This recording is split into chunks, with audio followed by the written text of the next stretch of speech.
Okay, this is Lori here. She's graciously agreed to let me go over her x-rays and her MRI.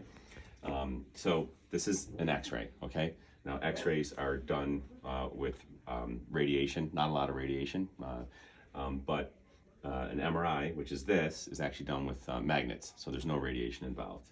And then there's CAT scans, and those are done with radiation as well. But this is an x-ray. So there's the ball, there's the socket. So the shoulder is composed of several bones, okay? There's the humerus bone right here. That has the humeral head, the ball. And then there's the socket, which is part of the scapula, the shoulder blade. And that shoulder blade comes around, and the top of the shoulder right here, the tip of the shoulder, okay, is called the acromion right here. And then the clavicle or the collarbone is right here, okay? So where the clavicle or the collarbone comes and joins together with the acromion. A is acromion, C is clavicle, AC joint. Okay. So when someone has a when someone has a shoulder quote unquote separation, there's an injury to the AC joint. Okay. Now the ball and socket joint, which is really more the shoulder joint itself, if someone has a dislocation of the shoulder, it's usually the ball and socket joint. Okay. So shoulder separation, shoulder dislocation. Now it looks like there's a space between those bones, right? Well, there isn't. No. There's cartilage on the end of the bone, which, you know, I'll show you a knee, for instance. This is a knee, but all our bones, joints have cartilage on the end of them. Okay, and it's kind of like the tread in a tire. When that tread wears down, that's what arthritis is. Okay. Oh, okay. So cartilage doesn't have calcium. It shows up like a space on the X-ray. Bone has calcium, shows up white. So X-rays are really good for looking for arthritis. With arthritis, now you might not know that by looking at this, but there is some narrowing here, especially at the bottom part of where your ball and socket is. There should be quote unquote more space there. And we even see a little spur here, okay? What's a spur? Well, when the cartilage starts to wear down, more and more force gets transmitted to the bone underneath, and the bone reacts to that by trying to spread that force over a wider surface area, so it grows itself wider, and you get these spurs. So the spur is not the cause of your problem, it's the result of your problem. Okay. The cause of your problem is the cartilage is wearing down. It's not bone on bone. Mm-hmm. Sometimes we will see really bad bone on bone, but there is some arthritis in your shoulder. Okay. Now, the deltoid muscle, which is this muscle right here, okay, on the side, if we peel that muscle off, underneath it, there's 4 small fine tuner muscles. Here's the front of the shoulder, here's the back. There's 1 in the front, 1 on the top, 2 in the back. It's called your rotator cuff. Okay. So subscapularis, supraspinatus, infraspinatus, teres minor, if you want to know the exact names. There's not an actual space between them. They're one big cuff of tendon that comes over and attaches. And the muscles, which aren't shown here, start on the shoulder blade, and the tendon attaches the muscle to the bone. Okay. So as the muscle contracts, it pulls on the tendon and the shoulder moves, okay? This tendon right here is called the biceps, long head biceps. Bi means 2. There's actually 2 tendons. It's not shown here, but you can have an injury where this tears and pulls back, and people get what we call a Popeye bicep sign. But because there's another one here, there's 2 of them, usually you don't need surgery. However, when the rotator cuff tears, like a full tear, a lot of times that needs surgery, not every time. However, when you bring that arm above your head, the tendon that gets pinched most commonly is this supraspinatus right here, which we're going to look at in a minute on the MRI, okay? Tendons are black on an MRI. But even you can see, after years of me demonstrating, you can see how this is starting to wear down. Right. Well, it's the same thing. We bring our arms above our head all the time. If our tendons are weak, muscles are weak, that ball's going to slide up and it's going to pinch. If the muscles are strong, that ball's going to stay within the socket and it's not going to pinch. So strengthening exercises for the rotator cuff are very important. But over time, this can wear and tear, and you can get a tear just from wear and tear. Okay. You can have an injury too, like a car accident or a fall or baseball players throw, things like that can cause tears. But a lot of times it's just literally wear and tear, and then little by little this will start to wear down. So anyway, you can't see the rotator cuff you can't see tendons on an x-ray because they're made out of soft tissue. Sometimes they have calcium deposits in them, and we'll see that, but in this case we don't see that. So what I see on your x-rays, I mean, these are your ribs, here's your spine, here's your clavicle, your collarbone, here's your acromion, the tip of your shoulder. So some arthritis in that ball and socket joint. I don't see any calcium deposits out this way, which we sometimes see. I don't see any fractures. Like x-rays are really good for looking for cracks or breaks. I don't see any spur on the end of this, the tip of this bone right here. And then there's this view here, which is kind of looking straight down. There's the ball, there's the socket. So again, there is some space there. So I would say you have, you know, moderate or mild to moderate or moderate arthritis, but not severe, but also not totally mild, because there is still that spur there. Okay. Great. All right, we're back with Lori, and we just talked about her x-rays. She does have some arthritis. Now we're going to look at the MRI. So the MRI is better for looking at soft tissues. Muscles are kind of grayish. It's good for looking at tendons. Tendons should be black. It's good for looking for fluid. Anything that's white here is fluid. We'll explain what that means in a minute. And you can see bone. I mean, x-rays are better for looking for, traditionally looking for fractures, but you can see fractures, you can see stress fractures, you can see problems in the bone as well. On this particular view here, so this is your deltoid muscle. And what's happening is, remember that deltoid muscle is the muscle on the side here. If we peel it off, you can see the rotator cuff. But what they're doing on the MRI is electronically slicing through the shoulder, kind of like a cold cut slicer, 3 or 4 millimeter cuts, okay? And I believe we're starting in the back of the shoulder here, and we're going to work our way forward, okay? So this is your deltoid muscle, which is this muscle. It's obviously that shoulder over there. And this is a right shoulder, because it's like you're standing up looking at us. And so the muscle is gray, and you can see it looks, you know, it looks kind of grainy like me. Yeah. Because it is, that's what muscle is. So this is your deltoid muscle, and we're going to start, you know, the deltoid muscle's on the side here, right here, this muscle, this gray thing. This is the bone, the ball in the socket. There's that little spur we were talking about, and that space is pretty narrow. So that already does show the arthritis. We didn't do the MRI to look for the arthritis because we can see that on an x-ray, but we did the MRI to see what your rotator cuff looks like. So the rotator cuff is those 4 muscles we talked about in the last video, but the muscle's gray and it's on the shoulder blade, and then the tendon attaches over here on the outer side of where the ball is. Tendons are black, okay? So this one looks pretty good here as we're kind of back, we're kind of in the back area here, working our way around toward the top and then toward the front. Now there is some fluid within the joint, okay? That's normal. We have lubricating fluid in all our joints. If your joint gets irritated, just like when your eye gets irritated, it produces more fluid. If the joint gets irritated, it's going to produce more fluid and swell. And so there is a little bit of excess fluid in there, but not a ton. But you can see some right here. Now, there's also above the tendon, this black tendon right here, above that tendon, there's some fluid. So there's a little thin fluid-filled sac. Okay, we're looking at this tendon right here coming across, okay? And what the model doesn't show is in between the tendon and the bone, there's a little thin fluid-filled sac called a bursa. Okay? Right. We have them on our elbow. Anytime anything is rubbing on something, going across something hard, there's going to be a bursa there to kind of lubricate it. Yeah, okay. So you have the tendon and then you have the hard bone there. So there's a bursa that lubricates it, but itis means inflammation. So bursitis is inflammation of a bursa. Okay. Tendinitis is inflammation of a tendon. Arthritis, inflammation of a joint.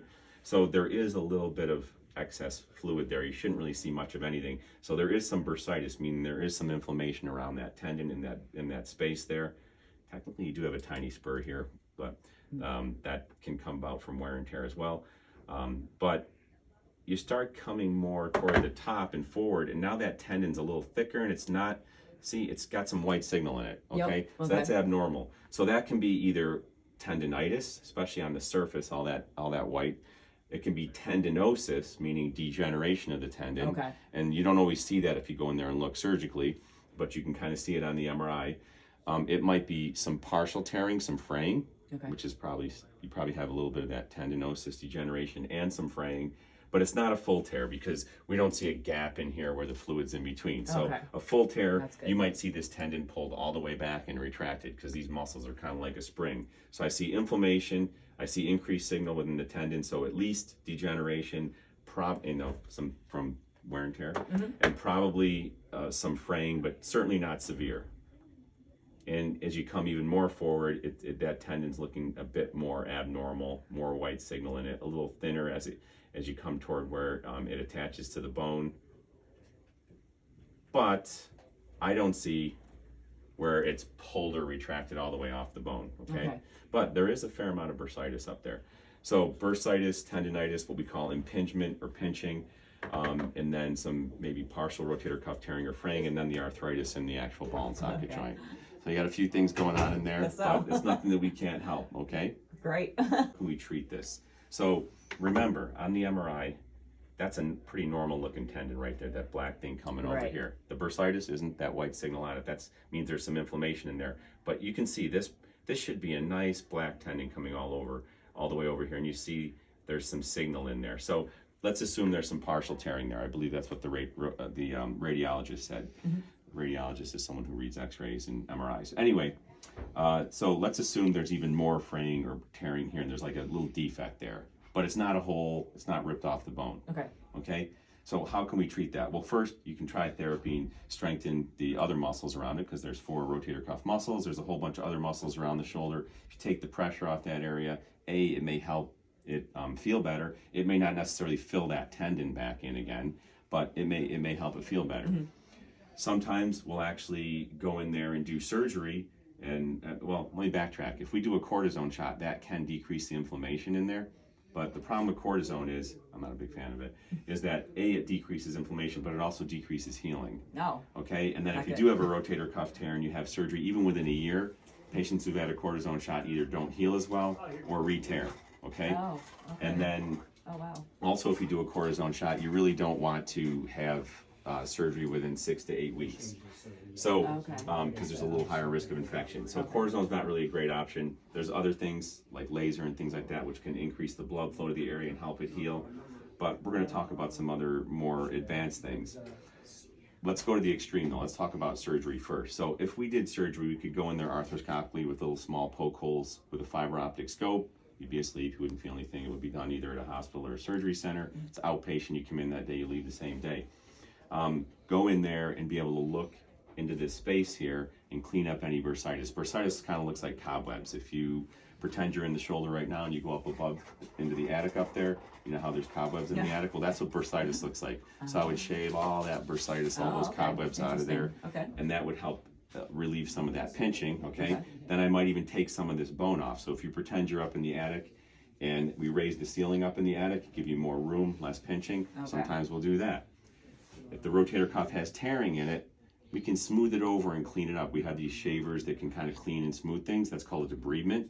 But in the past, you debride it, which makes it feel better, but it's still thinner and weaker. And especially in baseball pitchers, we would go in there, we'd clean it up, they'd go back to throwing again, they have a weak tendon, and they'd either re-tear it again or tear it worse. So now we have pretty cool biologic things that we can do to help with healing. So if you did have a full tear, yes, we can, if this is the end of a tendon, we can put anchors in the bone that have little sutures or suture tapes that reattach it to the bone, okay? That you don't seem to have a full tear, so I don't think you need surgery. I don't think you have that, but that's the extreme. If we did that, great. We reattached kind of a crummy, thin tendon back to the bone. It'll oftentimes heal, but now it's still a thin tendon, so it's still more apt to re-tear. About 25% of rotator cuff repairs either don't heal or re-tear. Oh, wow. So we got really good at the fixation of things, the surgery part, but we weren't really that good with the biology part, restoring the tendon or growing back tendon or providing a scaffold. So about at least 10, 15 years ago, this patch came out, and there's various versions of this, but this particular one is made out of a cow's Achilles tendon, believe it or not. It's purified, purified collagen. They take all the anything that is identified as a cow, and it's just purified collagen, which is a protein, okay? And it acts like a scaffold. And your own tendon cells will grow into that and thicken it up and fill it in, okay? So it looks like a little postage stamp. We're able to put it in there through the scope. There's other versions of this as well. We use it inside of a knee to grow back an ACL now. It's called a Bear procedure. So there's different versions of this bovine type 1 collagen that really help with healing, okay? So if we went in there and I cleaned all that up and there was some fraying and tearing, I would clean that up. I would probably put one of those patches on there, okay?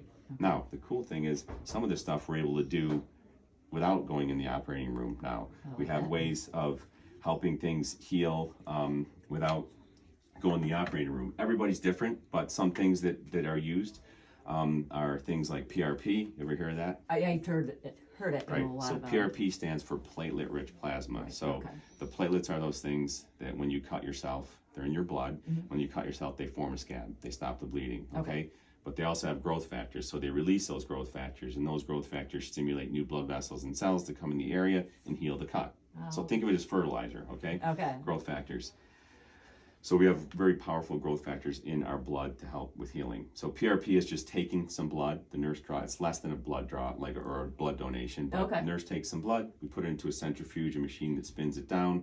The red blood cells, white blood cells, platelets, proteins, fluid all separates out because they all have different weights, and when you spin them down, they separate out. The machine knows how to get the platelets out. And we can even adjust the settings of how much inflammation we want, but that's a whole different thing. But we get the platelets out, so we get a concentrated, basically, fertilizer shot, okay?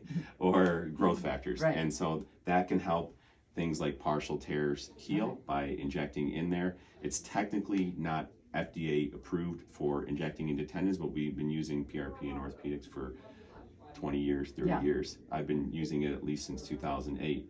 So you can use things quote unquote off label as long as you talk about it with the patient. Sure. But also there's the reason things are off label a lot of times is because there haven't been, you know, randomized double-blind studies of every single possible use for something. Right. So PRP is indicated for wound healing, so it has healing potential.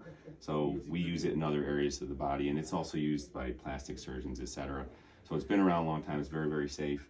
It's your own tissue, so there's really no chance of rejecting it.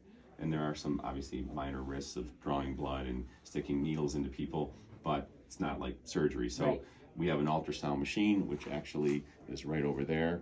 And we can look inside your shoulder and inject into the area where the damaged area is with the PRP. Oh, wow. Now that tends to work better. I know, you know, you're just barely past your 20s or 30s, but that tends to work better in people who are, the younger you are, the better PRP you have. Not that PRP can't work as you get older, you just need a higher dose. Okay.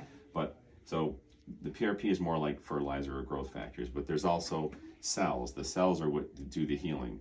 So there are very powerful healing cells within our bone marrow, okay? And actually, as we get older, they're still very powerful and strong in our spine area and in our pelvis area. So if you look at a hip, okay, this is a hip model, and people always say, oh, you get the bone marrow from the hip. We don't get it from the hip. The hip is the ball and socket joint right here, and then this is called the trochanter. So right back here, where the pelvis is, okay, it's called the posterior superior iliac spine. That has a really good source of these healing bone marrow cells, okay? And so the cells are what do the work. The PRP stimulates the cells to come in the area, but why not just take the cells and put them in the area where they need to do the healing? So that's what BMAC, B-M-A-C, bone marrow aspirate cells or concentrate is all about. And so that's actually making a little numb spot here, small needle that goes in there, takes out, concentrates some of the bone marrow cells, and then using the ultrasound, we're able to inject those into the area where the problem is, and that kind of helps with the healing as well. Again, everybody has different problems, and we tend to not necessarily treat based on what the MRI looks like or the x-rays look like. We're going to go talk about your goals, and then once we find out what your goals are, then we can decide what the best treatment might be. It might be surgery. I mean, eventually you might need a shoulder replacement because of that arthritis, but I don't think it's that bad right now. So like, it could be all the way from shoulder replacement to arthroscopic surgery to in-office procedures. And we're gonna go talk about all that right now. Great. Okay? All right, sounds encouraging, thanks.